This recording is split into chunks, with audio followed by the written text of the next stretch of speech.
Okay, welcome back to Death Valley. Battle of 3rd Winchester, September 19th, 1864. We're up to turn 10. And quite a bit of action. I think at this point we can safely say that the canyon over here has been cleared.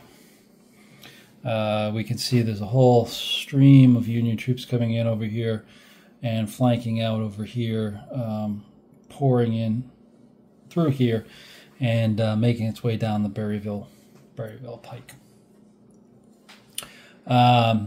So quite a bit of battling here, but really there was a big collapse with the Confederate line here that the Union just overwhelmed them. Pretty much Getty's division right here, Bidwell's brigade, Wheaton's brigade, and Warner's brigade really just overpowered them.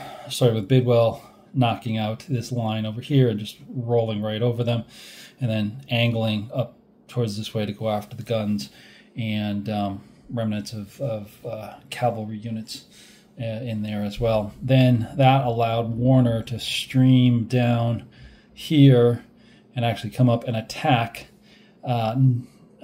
Nelson's guns. Nelson's off the map here. I'll show you here in a little bit. But they actually captured a whole battery right here that's about to disappear.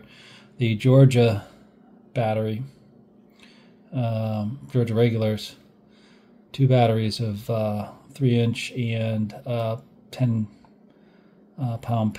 Parrotts were captured in the assault. They ran out of ammunition. They did some rapid fires, missed, and then just ran out of ammunition. So they're easily overrun from there.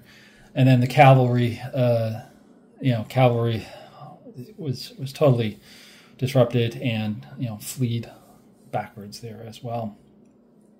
So they've been able to exploit over here. Now the one thing that has gone good for the Confederates is we do have this traffic jam right here coming through the canyon. It's very awkward to get these units moving up very quickly. I thought about back here moving them across, but it would take roughly 3 to 4 turns to get them over here, which could essentially be there in about 2 turns. So it would take twice as long to get over there, or I should say activations to get over there than going out down the road. So he kept everything in column and trying to use the roads as best as possible. One thing with Ricketts' division that's come up over here, initially I had them going up the road over here, but I think what I'm going to have them try to do is angle down Greenwood Road. That's this road right in through here, and then down, and then just down here, just off the screen, but I'll tip it down.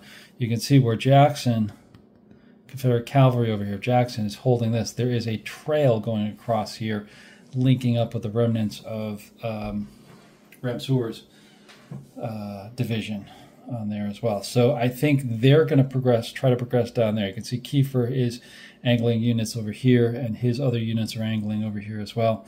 Not sure what's going to happen to Emerson back here as well. And then we've got Russell, who's behind him just off the map, and that will be all of the divisions for the 6th Corps coming on.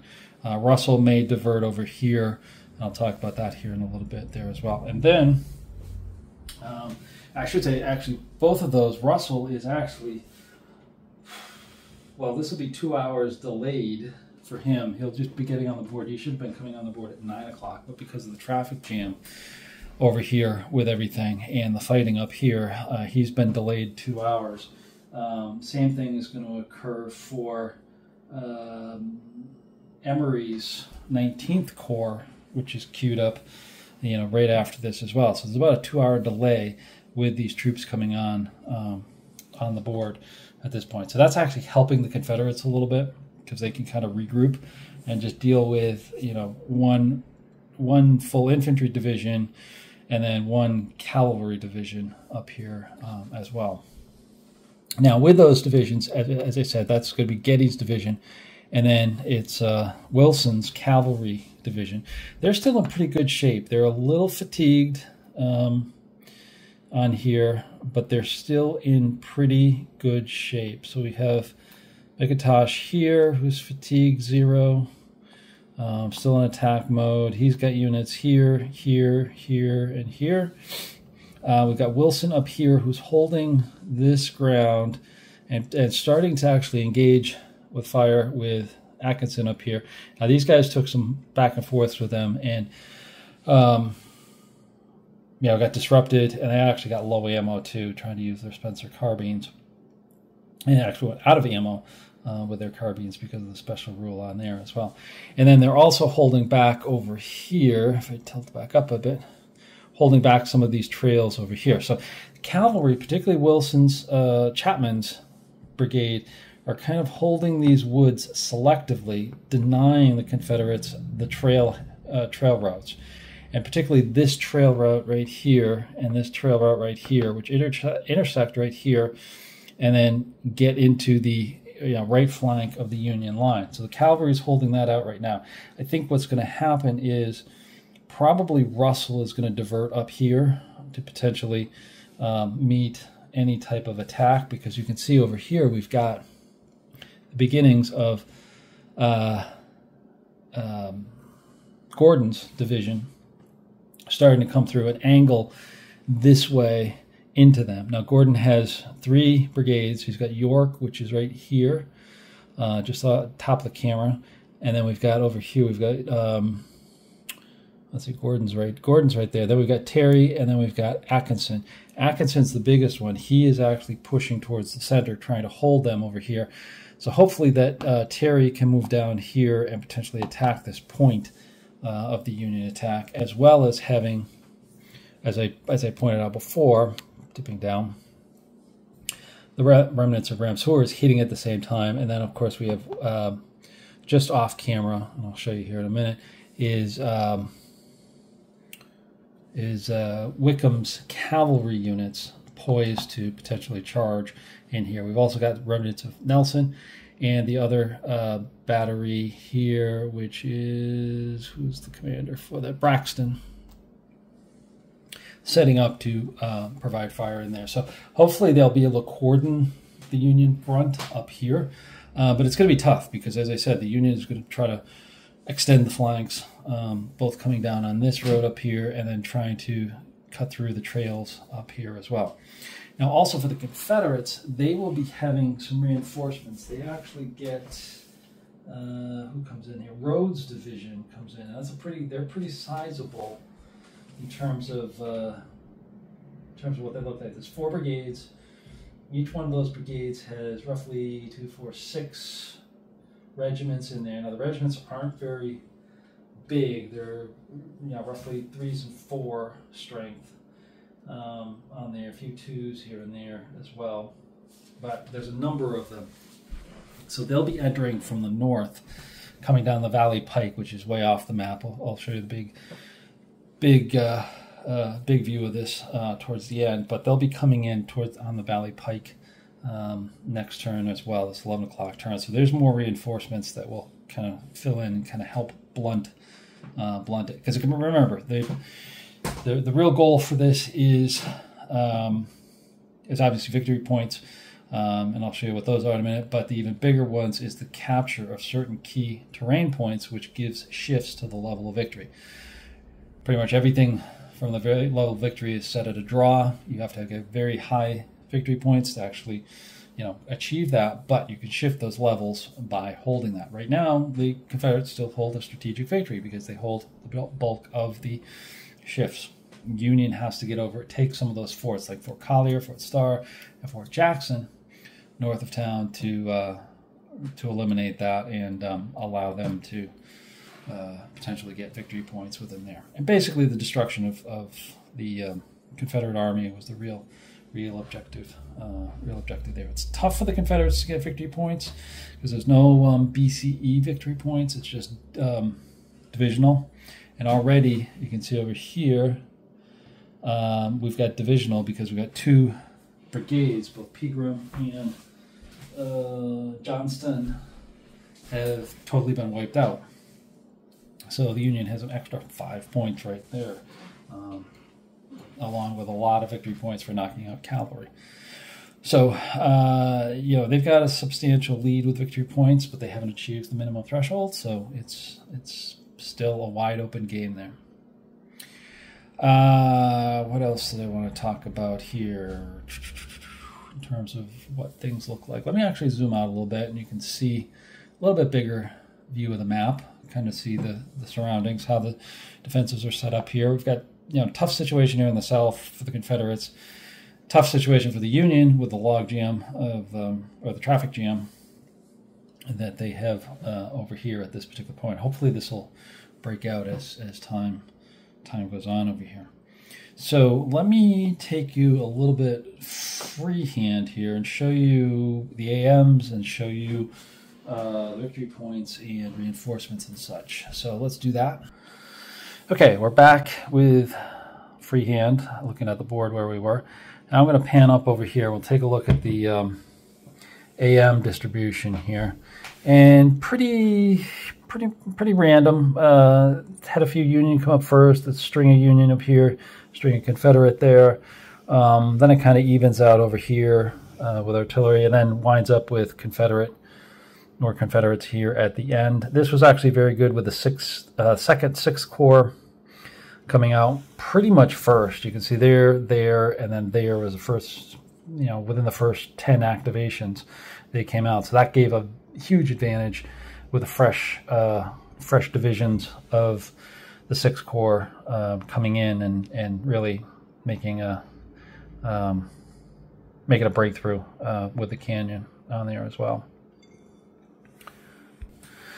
Then looking to the north, this is where Rhodes is going to come in this next turn. So he will have to come down over here, either come in from the north or extend down and around over here a little bit, maybe to link up over there. I'm not quite sure yet in terms of where the best positioning for Rhodes is going to be, but he's going to have a turn here of march that they'll have to come in and get down the road as quick as possible.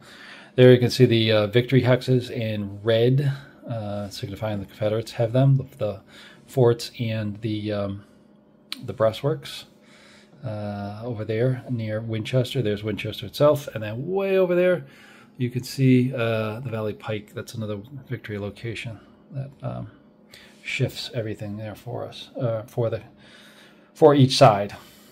Okay, so let's take a look at the reinforcements and so let's start here with the victory tally. We're looking at the Union having 10 and 11 victory points already. Confederates have 6 victory points. Now the Union actually has 5 more for that division combat ineffectiveness. So that's actually 16-6 at the moment. Again, not hitting thresholds for either one, so there's no victory at the moment, but that's where we are. And then for our reinforcements, coming over here, we can see Rhodes. That's this line of reinforcements coming in on the next turn up at the north. So you can see that's what I was saying before. There's a lot of units coming on. And then 12 o'clock, then Wharton comes in with Breckinridge. So that will be another big help for the Confederates over there. From the Union perspective for reinforcements, we still have, you can see there's the 10 o'clock. That's Emory and Grover's division of the 19th Corps. And then 11 o'clock, which is the turn we're coming up to, is Dwight, again from the 19th Corps perspective. They'll be coming in there. And then of course 12 o'clock we've got Crook coming on. So again, all coming in from the same point, 59-33, up until 1 o'clock. Then 2 o'clock, these guys come in. They are all coming in from the north, basically chasing after Breckinridge as he evacuates from Stevenson's Depot and from that side. So that's where we are. 10 o'clock turn. So I wanted to give you a good update with that. Hopefully this makes sense to you. Hopefully you're liking this and following this. And please let me know. Subscribe, comment, like, etc. And we'll see you at the 12 o'clock turn. Okay, welcome back. and starting you out over here with the status cards, which show you we're at 12 noon time frame. We just finished the 11 o'clock turn of 3rd Winchester, September 19th, 1864. 168th anniversary playthrough with Death Valley. So at the 12 p.m. mark, we look like this. Confederates lost a little bit more, and significant loss here because we've lost the Georgia battery right here. They got captured, overrun, and abandoned, and then eventually could not be recaptured, so they were lost on here as well. Kind of showing you some of the AMs for early Breckinridge and Lee. You can see 3, 3, and 2. And then for the Union up here, we have the victory points, which right now the Union has now 18, plus another 5 for the division ineffectiveness of Ramseur, to the Confederates 6. So it's starting to get a little dicey for the Confederates. We'll explain why here in a little bit. Then we got Wright. He had 2 EMs, and then 2 for Emory, and then 3 for Tobert, which translates to Wilson over here. Okay. We got a few more reinforcements coming on for the Union. Still have quite a bit of backlog here. You can see we're up to the 10 o'clock. Some of the 10 o'clock reinforcements came in. We still have 11 o'clock to get through. The rest of 10 o'clock and the 11 o'clock. So we've moved up a little bit, but now we're going to have the 12 o'clock coming on right behind them over here. And then as we travel over to the Confederates, their reinforcements for this turn, we had Rhodes come on, and his whole division, came on. That's 4 regiments. Our 4 brigades came on with their regiments. And then at 12 p.m. we're going to have Breckinridge. Well, that'll help out in Wharton there as well. Okay, let's traverse over to the board very quickly and show you what it looks like over here. The wide shot here looks like this. Off in the distance, coming down the Valley Pike, you see over there, that's Rhodes, his division, and let's actually zoom in on that so you can see it. He's coming down the Valley Pike. Started off coming in over here. He's now coming down the Valley Pike, and he's going to head into town. And you can see his headquarters have actually turned the corner and coming down the Berryville Road to link up with Early down here and reinforce this side, because it's all going to come over to attacking over here to these forts, and of course the Valley Pike over here as well. So he's coming down that way, still in march mode over there. Zooming you back out and coming in a little bit closer here, you can see this is where the battle is. And from the Union perspective of reinforcements, they still have quite the logjam here. You can see we've gotten Russell onto the board. Zoom in here a little bit. Oop, wrong way. There we go. We've gotten Russell onto the board. And you can see he's started to come in, and a little bit of Upton right there. But we still have the rest of Upton, and then we finally get the 19th Corps, Grover's division, coming on the board. Okay, so they still got the logjam. Now, why is the logjam? Well, right here, zooming in again,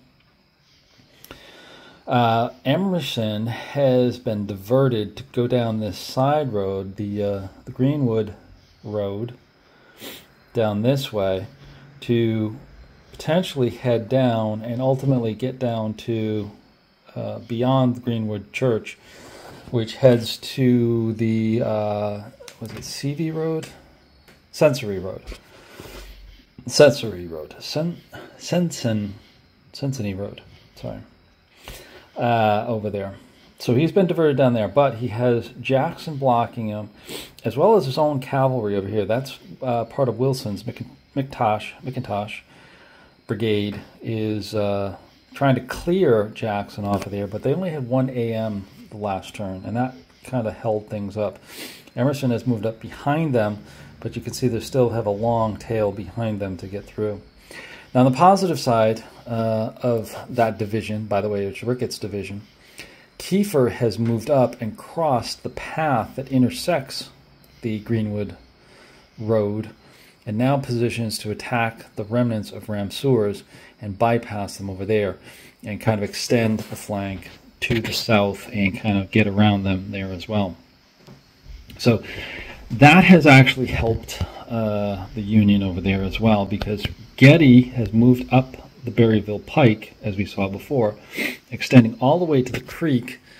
What is that? Abraham's Creek, that crosses the Berryville Pike right there, and had moved up across there. Now, what had happened here is that the cavalry units right here, Mumford's cavalry, had actually charged the lead units for Getty's brigade. And actually they hit at a weak spot between Wheaton and Warner's two brigades, right at the junction, or right at the edge of the road. And their initial success was actually good. They were able to heavily damage one regiment and actually rout a second regiment off of there. And Wheaton essentially lost two regiments in that charge. Mumford's cavalry kept charging. They then ran into a wall of blue that pretty much disordered them, and they started to take casualties, and then they had to retreat back, and now you see them back there near Early trying to recover over there. Mumford's other regiment kind of held out over there, as well as the rest of Wickman's division is holding up there around the 8 guns of the horse artillery that are up on the Dinkle farm right there. Also, you see behind them is Nelson right there. That's what's left of his brigade of batteries. Remember, we lost the Georgia battery that I showed you before. That was lost up here as part of the attack. They were overrun, and they could not get recaptured. Nelson retreated. He's now sitting back there on the knoll, providing fire support over there with his other brethren, the Braxton, the other brigade of artillery, taking up position, kind of trying to get a crossfire on Wagner and trying to hold him off from extending his line very much. So the Union is kind of held out here in the center, because what has happened over here is Gordon is attacked. He has pushed his units into the southern half of the first woods right there, and they are pushing back Bidwell's brigade very heavily. As you can see, one of the units has actually fled the woods. Bidwell is holding out, but he's got some disordered regiments, and he's got some collapsed regiments that are holding out over there as well. But he's in threat of collapsing, and if he does, that's going to be a little devastating, because Warner is way out in front, and the only thing that's behind them right now is Chapman's cavalry. Wilson's brigade, or Wilson's division with Chapman's brigade is the only thing back there, and they're kind of in a little bit of a disarray as well, because they've slowed down in terms of their attack. So we may need to get more of the other units back here, like Russell up there, as quick as possible to potentially fill the gap and then turn Gordon's flank and reestablish the line up there before they move on. So it's been quite a turn in terms of the battle so far. You kind of get a full perspective. Sorry for the glare there. Let me try to block that. There we go. Of what's been going on. Trying to give you the kind of the full picture here, because this is a pretty wide map here. Oh yeah, in terms of the AMs, the layout of them, pretty pretty good, selection off of here. Nothing really stands out. You can see a couple of Confederate, several Confederate ships coming out together, and then several Union ships coming out, and then it's kind of alternating here, and then a lot of Confederates towards the end of the activation. Nothing real stands out as a trend or a deviation from anything too normal with the chit pulls. Okay, so this is, as I said, the 11 o'clock turn, or the end of the 11 o'clock turn, or onto the 12 o'clock turn. We're halfway done, by the way, with this. So they're at the halfway point. I think everything's kind of still about the same. Confederates are barely holding on. Union is pressing hard, but they do have some challenges. And Confederate reinforcements are heading down here. So we're on to the 12 o'clock turn, and I'll be back with a video on that later. So if you like, please like the video. Please subscribe if you like the whole channel, and please leave a comment. And we'll see you on the next one.